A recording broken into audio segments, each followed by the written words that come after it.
میں تم سے شادی کروں گا, نکاح کر لیتے ہیں, پھر بات چیت جائز ہے, ساری رات پھر تو کرے گا ہی نہیں, پھر جیسے نکاح ہو جائے گا پھر نہیں بات کرے گا, پھر مس کال کا جواب بھی نہیں دے گا. اب آپ کہیں گے ہمارے ابا راضی نہیں ہوں گے, ہم جب اس کے گھر جائیں گے تو ابا راضی نہیں ہوں گے. تو ابا کو سمجھاؤ پہلے سے, ابا آپ کے ابا اگر آپ کو شادی سے روکتے تو آپ میرے ابا بنتے؟ سمجھ میں آ رہی ہے بات؟ اے میرے ابا, آپ کے ابا اگر آپ کو شادی سے روک لیتے تو کیا آپ میرے ابا بنتے؟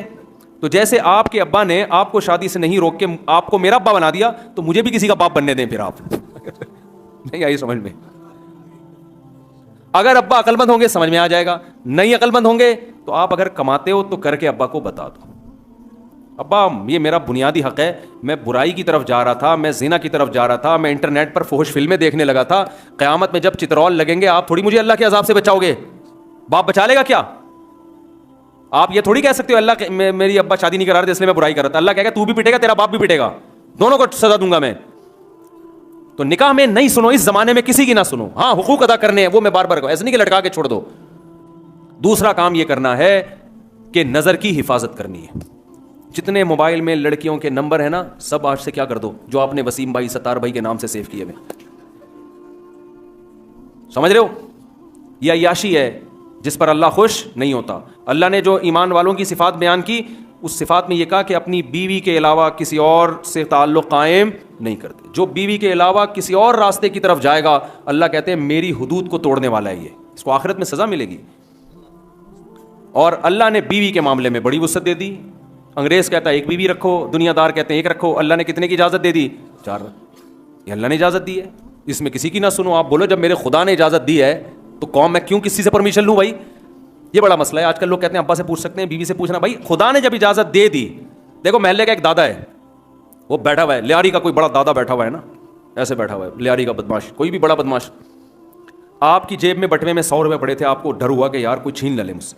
اس بدماش نے بلایا, بولا یہ 100 روپے رکھ, میری طرف سے بھی 100 روپے, اب گھبرانے کی ضرورت نہیں, یہاں سے چلا جا. اب بھی آپ گھبرا رہے ہو یار, تو بدماش کو غصہ آئے گا, بولا اب کس سے ڈر لگ رہا ہے؟ سب سے بڑا بدماش تو میں ہوں. اب اگر تجھے کسی سے ڈر لگ رہا ہے تو اس کا مطلب میری تو انسلٹ کر رہا ہے, ایسا ہی ہوگا نا. اس کا مطلب تو میرے سے کے علاوہ کسی. تو دنیا میں جب کوئی بدماش میں اتنی غیرت ہوتی ہے, وہ کہتے ہیں میری بدماشی کے ہوتے ہوئے کسی کی بدماشی نہیں چلے گی. تو خدا نے جب آرڈر دے دیا کہ تم 4 کے حقوق اگر ادا کر سکتے ہو, برابری کا معاملہ کر سکتے ہو, تو میری طرف سے تمہیں پرمیشن ہے. اب کسی سے پوچھنے کی بالکل بھی ضرورت نہیں. اب اللہ کو کسی اور سے پوچھنا بالکل بھی پسند بولو نہیں ہے. لوگ آپ کو نکاح سے روکیں گے, اس کی وجہ سے آپ زنا میں پڑو گے, تو یہ لوگ جب زنا کا اللہ آپ کو عذاب دے گا, اس وقت آپ کو اللہ کے عذاب سے نہیں بچائیں گے. جب انسان حلال میں زیادہ آتا ہے تو حرام کی رغبت ختم ہو جاتی ہے. دیکھو ایک آدمی صبح 4 پراٹھے کھا لے, اب اگر اس کو کوئی یہ کہے کہ یہاں سے پراٹھا چوری کر کے کھا, وہ کہے گا بھائی ڈالوں گا کہاں میں یہ, اب چوری کرے گا وہ. لوگ اس کو کہیں گے نا ہم تجھے 20 روپے دوں گا, تو میری طرف سے ایک پراٹھا چوری کر کے اور کھا لے. وہ کہے گا یار میں نے اپنے پیسوں سے جب 4 کھا لیے ہیں تو 5ویں کی کیا گردے میں داخل کروں میں اس کو, پھیپھڑوں میں جگہ بناؤں کیا میں اس کی؟ نہیں آئی بات سمجھ میں؟ تو حلال سے حدیث میں دعا سکھائی ہے, اللہم اکفنی بحلالک عن حرامک, اے اللہ حلال اتنا دے دے کہ حرام سے بچت ہو جائے, میری حرام سے کفایت ہو جائے. حلال اتنا دے دے کہ اس میں کافی ہو جائے مجھے کہاں روکنے کے لیے. اب جو نوجوان 25 26 سال کی عمر میں شادی نہیں کر رہے, وہ حلال کی طرف جائیں گے یا حرام کی طرف؟ تو بار بار دل چاہے گا. تو اللہ نے کہا بھائی حلال ہے یہ عورت تمہارے لیے, سے نکاح کر کے بیوی بنا کے گھر لے آؤ. کیوں وہ اپنے آپ کو ایک عذاب میں ڈالا ہوا ہے تم لوگوں نے؟ پھر اللہ نے کہا کہ اور دل چاہ رہا ہے تو ایک اور کر لو. 4 پراٹھے کھانے کے بعد میرے بھائی کوئی عورت خود بھی پیشکش کرے گی نا مجھ سے دوستی لگاؤ. آدمی کہے گا میں انسان ہوں, میں کوئی گدھا تھوڑی ہوں.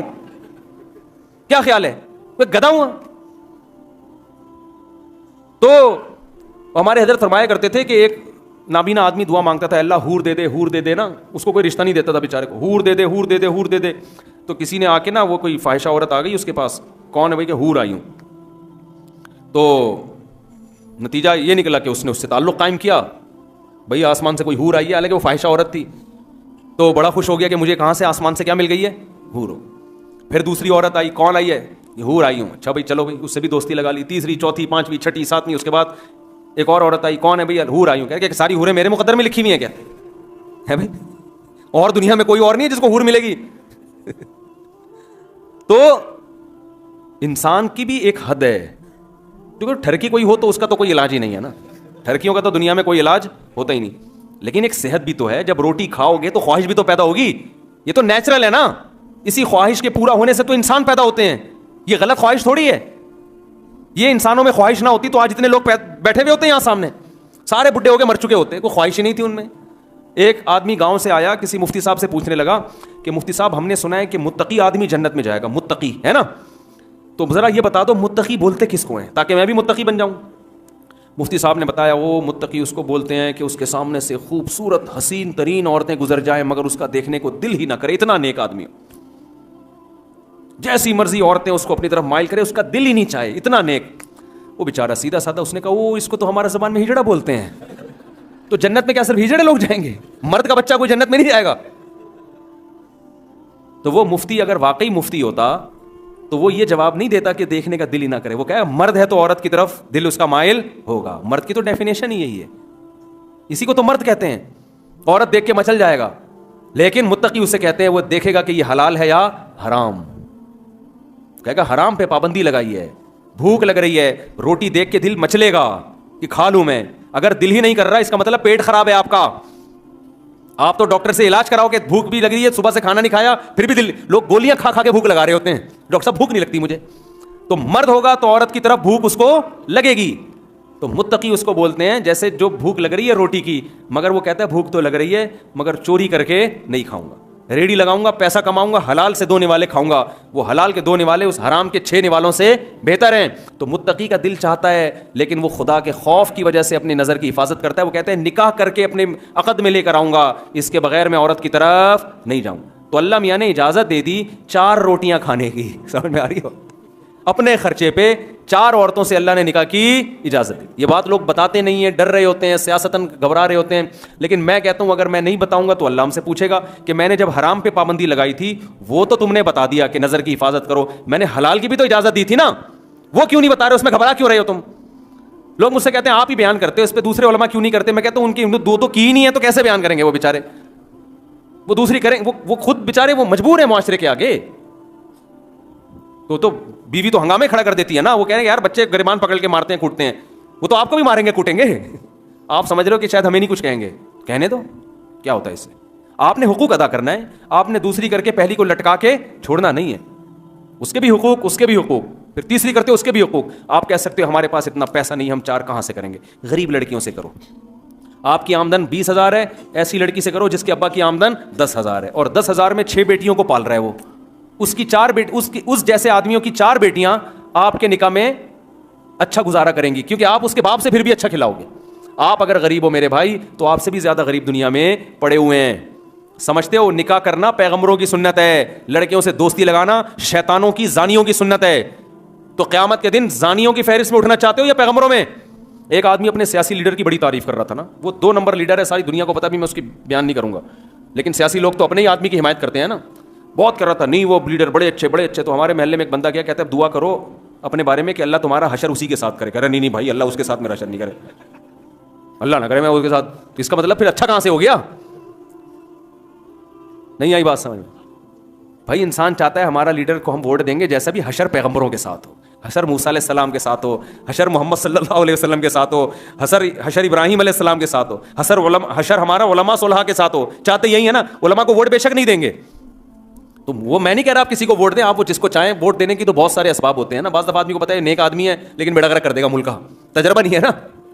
دیکھو ڈرائیونگ کی سیٹ پہ اس کو نہیں بٹھایا جاتا جو نیک ہے, اس کو بٹھایا جاتا ہے جو ڈرائیونگ جانتا ہے بھلے چرس پیتا ہو. وہ دنیا کے بعض دفعہ اصول کو, پھر بھی نیک آدمی کو ووٹ دینا چاہیے, اصول یہی ہے. لیکن آپ کے کوئی سیاسی جماعت ہے وہ آپ جانے وہ جانے, لیکن انسان چاہتا ہے حشر میرا کس کے ساتھ ہو, پیغمبروں کے ساتھ, علماء کے ساتھ, بزرگوں کے ساتھ. چاہتا ہے کہ نہیں چاہتا؟ تو کام بھی وہ والے کرنے پڑیں گے جو بزرگان دین, پیغمبر اور علماء کرتے ہیں. انگریز کافر زنا کی طرف جاتا ہے, شراب کی طرف جاتا ہے, پیغمبر شراب کو حرام کر کے گئے ہیں. تو پہلا کام جلدی جلدی بس مکمل کرتا ہوں, نماز پابندی سے پڑھنی ہے منوڑا والوں نے. دوسرا کام کیا کرنا ہے, کبھی بھی برائی کے قریب نہیں جانا. اگر آپ کی کسی لڑکی سے دوستی ہے, نوجوان بیٹھے ہوئے یہاں, اسے شادی کی آفر کر دو. بولو آج سے ہماری تمہاری بات چیت بند, میں آ رہا ہوں تمہارے ابا سے ملاقات کے لیے, اپنے ابا کو لے کے آ رہا ہوں, میں تم سے شادی کروں گا, نکاح کر لیتے ہیں, پھر بات چیت جائز ہے ساری رات. پھر تو کرے گا ہی نہیں, پھر جیسے نکاح ہو جائے گا پھر نہیں بات کرے گا, پھر مس کال کا جواب بھی نہیں دے گا. اب آپ کہیں گے ہمارے ابا راضی نہیں ہوں گے, ہم جب اس کے گھر جائیں گے تو ابا راضی نہیں ہوں گے, تو ابا کو سمجھاؤ پہلے سے, ابا آپ کے ابا اگر آپ کو شادی سے روکتے تو آپ میرے ابا بنتے؟ سمجھ میں آ رہی ہے بات؟ اے میرے ابا, آپ کے ابا اگر آپ کو شادی سے روک لیتے تو کیا آپ میرے ابا بنتے؟ تو جیسے آپ کے ابا نے آپ کو شادی سے نہیں روک کے آپ کو میرا ابا بنا دیا, تو مجھے بھی کسی کا باپ بننے دیں پھر آپ. نہیں آئی سمجھ میں؟ اگر ابا عقل مند ہوں گے سمجھ میں آ جائے گا, نہیں عقل مند ہوں گے تو آپ اگر کماتے ہو تو کر کے ابا کو بتا دو, ابا یہ میرا بنیادی حق ہے, میں برائی کی طرف جا رہا تھا, میں زنا کی طرف جا رہا تھا, میں انٹرنیٹ پر فحش فلمیں دیکھنے لگا تھا, قیامت میں جب چترول لگیں گے آپ تھوڑی مجھے اللہ کے عذاب سے بچاؤ گے, باپ بچا لے گا کیا؟ آپ یہ تھوڑی کہہ سکتے ہو اللہ میری ابا شادی نہیں کرا رہے تھے اس لیے میں برائی کر رہا تھا, اللہ کہے گا تو بھی پٹے گا, تیرا باپ بھی پٹے گا, دونوں کو سزا دوں گا میں. تو نکاح میں نہیں سنو, اس زمانے میں کسی کی نہ سنو. ہاں حقوق ادا کرنے ہیں, وہ میں بار بار کہوں, ایسے نہیں کہ لٹکا کے چھوڑ دو. تو دوسرا کام کیا کرنا ہے؟ نظر کی حفاظت اور نکاح کی کثرت. تیسرا کام کیا کرنا ہے؟ دیکھو آج نوجوانوں میں نشہ بہت تیزی سے پھیل رہا ہے. آج ایک نفسیاتی ڈاکٹر سے ملاقات ہوئی, کہہ رہے ہیں 99 جو نفسیاتی کیسز آ رہے ہیں نشے کے. کوئی شیشہ پی رہا ہے, کوئی مین پوری, کوئی گٹکا, کوئی سگریٹ, تو سب سے کم نشہ چل رہا ہے آج کل. بھائی یہ ساری چیزیں آپ کی باڈی کو تباہ و برباد, اس میں سکون نہیں ہے. نشہ کرنے والا سمجھتا ہے میں نشہ کرتا ہوں سکون میں آتا ہوں. وہ بھائی جو نشہ نہیں کرتا وہ کیے بغیر سکون میں ہوتا ہے, وہ کیے بغیر. یہ تو آپ نے خود اپنے آپ کو اس عذاب کا عادی بنا لیا. کوئی آئس پی رہا ہے, کوئی چرس پی رہا ہے, کوئی ہیروئن پی رہا ہے. اگر کسی کو خدا نخواستہ یہ بیماری لگ چکی ہے, جا کے کسی ڈاکٹر سے ابھی اپنا علاج کراؤ. آج علاج کرانا آسان ہے, کل مشکل ہو جائے گا. اور دنیا میں اس سے بڑا بے وقوف کوئی نہیں ہے جو یہ سمجھتا ہے شراب میں اور نشے میں سکون ہے. نشے میں سکون نہیں ہے, اس میں آپ کو اس لیے سکون ملتا ہے کہ آپ نے اپنے آپ کو اس کا عادی بنا لیا ہے. تھوڑے دیر میں نے خود ہیروئنچیوں کے جنازے پڑھائے ہیں. ہمارے محلے میں ایک ہیروئنچی رہا کرتا تھا, بڑا نیک, حج بھی کر کے آیا, پھر سٹا لگانا شروع کر دیا. جوان آدمی مر گیا, اس کے جنازے میں مجھے اتنی عبرت, میں نے کہا 25 سال کا جوان آدمی ہے, کس عذاب میں اپنے آپ کو اس نے ہلاک کیا. تو نشے سے انسان کا جسم کھلتا ہے. کوئی بھی نوجوان آپ کو کہتا ہے نا تھوڑی سی پی لو, تھوڑی سی پی لو, نہ نہ بھائی یہ گندی چیز ہے, اللہ نے حرام قرار دیا. ہم کیوں, اللہ شراب طہور پلائے گا قیامت کے دن ان لوگوں کو جو دنیا میں گندی چیزوں سے بچا کرتے تھے. تو چھوڑو اس عذاب کو, ان دوستوں کو چھوڑ دو جنہوں نے آپ کو نشے میں ڈالا ہے. تو یہ تیسری چیز ہے. چوتھی اور آخری, بس پھر نہیں بات, پھر بس بہت لمبا بات ہو گئی. گھر میں سب سے زیادہ آپ پر آپ کے باپ اور آپ کی ماں کا حق ہے. علماء کہتے ہیں جس نے اپنے والدین کے ساتھ بدسلوکی کی اس کو دنیا میں ہی سزا دے دیتا ہے اللہ تعالیٰ, دنیا میں عذاب میں آتا ہے. تو اگر باپ کبھی بدتمیزی سے بات کرتا ہے, آپ نے جواب بدتمیزی سے نہیں دینا. ماں بدتمیزی تو لفظ بھی غلط ہے, ماں اگر سخت لہجے میں بات کرتی ہے تو آپ نے جواب سخت لہجے میں نہیں دینا. اور قرآن کہہ رہا ہے کبھی غلطی ہو جائے تو اللہ سے توبہ استغفار کر لینی. اللہ مجھ سے غلطی ہو گئی, آج میں نے اپنے باپ کی آواز سے اپنی آواز کو اونچا کیا. اللہ کہتے ہیں ان تکونوا صالحین, نیک بننے کی کوشش کرو گے تو اگر کبھی غلطی ہو جائے گی تو اللہ کیا کرے گا؟ معاف کر دے گا. غلطی ہو جائے تو اللہ بیٹھا ہوا ہے معاف کرنے کے لیے. بار بار غلطی ہو, بار بار معافی مانگو. چیزیں ہو گئیں 4. اور ایک آخری چیز جو ان چاروں پر عمل کرانے کے لیے, دیکھو انسان جس معاشرے میں گناہ سیکھتا ہے اس معاشرے میں توبہ کر تو لیتا ہے, توبہ پر قائم نہیں رہتا. آپ نشہ چھوڑو گے, پھر آپ کے وہ دوست نشئی فون آئے گا, بے آ جاؤ فری میں مل رہی ہے, آ جا. 1 دفعہ 2 دفعہ 3 دفعہ آدمی کہتا ہے چلو یار دوبارہ سٹا لگا لو. شراب پیتا ہے, دوبارہ شرابیوں کا فون آ جائے گا. لڑکیوں سے دوستی ہے, کسی اور نمبر سے آپ نے بلاک کر دیا, کسی اور نمبر سے رابطہ کرے گی, 2-4 دن پھر آدمی آ جاتا ہے, پھر جنت منت بھول جاتا ہے سب. تو اس لیے حدیث سے یہ بات ثابت ہے کہ انسان توبہ بھی کرے اور اپنے ماحول کو تبدیل. اب ماحول تبدیل کر کے کہاں جائیں؟ منوڑا چھوڑ کے کیا آپ ڈیفینس چلے جائیں؟ ہے بھائی, وہاں الگ قسم کے نشے ملیں گے. آپ یہاں چرچ چھوڑ کے جائیں گے, وہاں کیا چل رہے ہوں گے؟ آئس چل رہی ہوگی, بڑے لوگوں کا نشہ ہے بھائی. ڈیفینس چھوڑ کے آپ بھاگیں گے بحریہ ٹاؤن, وہاں الگ قسم کے سٹے چل رہے ہیں. اور یہاں پر تو نشہ والا پائپ کے اندر بیٹھ کے نشہ کر رہا ہوگا نا, پھٹے پرانے کپڑوں میں. مالدار علاقوں میں 3 پیس سوٹ ٹائی میں نہا دھو کے وضو کر کے کر رہے ہوتے ہیں نشے. حقیقت ہے, وہ اس کو برا بھی نہیں سمجھتے, وہ کہتے ہیں تو ڈپریشن کی علاج کر رہے ہیں ہم. تو اس لیے اس زمانے میں ماحول تبدیل کرنے کے لیے تبلیغ سے بہتر کوئی راستہ نہیں. ہمت کر کے سیروزہ چلا 4 مہینے لگاؤ. میں نے دیکھا ہے ہیروئنچیوں کو, دیکھا ہے 4 مہینے لگا کے نشہ چھوٹ گیا ان کا. سمجھتے ہو؟ تو اگر آخرت کے لیے تھوڑا ٹائم ہم لگا لیں اللہ کے راستے میں, پوری زندگی ہماری اس بنا پہ تبدیل ہو جائے تو یہ گھاٹے کا سودا نہیں ہے. تو یہاں تبلیغ والوں سے, یہاں جماعتیں تو آتی ہیں نا, تبلیغ والوں سے رابطہ کرو. اچھا تبلیغ میں خشکی بہت ہے, کوئی انٹرٹینمنٹ تفریح نہیں ہے تبلیغ میں, اس سے نوجوان آدمی بھاگ جاتا ہے. جیسے آپ نے کوئی تقریر سنی لچھے دار، بڑا مزہ آیا. تبلیغ میں کوئی لچھے دار تقریریں نہیں ہیں. آپ جب جاؤ گے تبلیغ میں صبح صبح اٹھا دیں گے آپ کو، چلو بھائی نماز پڑھو، نماز پڑھ لیا آپ نے، کوئی مزہ ہی نہیں آیا آپ کو. نوجوان آدمی کہتا ہے یار یہ کیسا عجیب سا بوریت والا کام ہے. پھر فضائل اعمال لے کے بیٹھ جائیں گے، اس میں آپ کو تھوڑی سی پھر 6 نمبر بیان کریں گے، دین ہمارے اندر آ جائے، ساری دنیا کے اندر آ جائے، تو آدمی آہستہ آہستہ کیا ہونے لگتا ہے؟ بور ہو. کہتا ہے یار گھر پہ اتنا مزہ تھا، فلم آ رہی تھی، ڈرامے آ رہے تھے، موبائل دیکھ رہا تھا، واٹس ایپ پہ باتیں ہو رہی تھیں، ہر خبر. تو یہ دیکھو اس میں وقتی طور پہ بوریت ہے. تھوڑے دن آپ نے ٹائم لگا لیا نا، ایسا چسکا لگے گا، ایسا چسکا لگے گا کہ آپ کو شراب سے زیادہ اس نشے میں مزہ آنا شروع ہو جائے گا. جب دل کی حالت تبدیل ہوگی نا، اللہ کی محبت پیدا ہوگی، پھر نماز روزے میں مزہ آنا شروع ہو جائے گا، پھر دل چاہے گا میں اللہ کے راستے میں نکلوں. تو ہمت کرتے ہو کہ نہیں کرتے؟ اللہ تعالیٰ ہم سب کو سمجھنے کی، عمل کرنے کی توفیق عطا فرمائے. وما علینا الا البلاغ.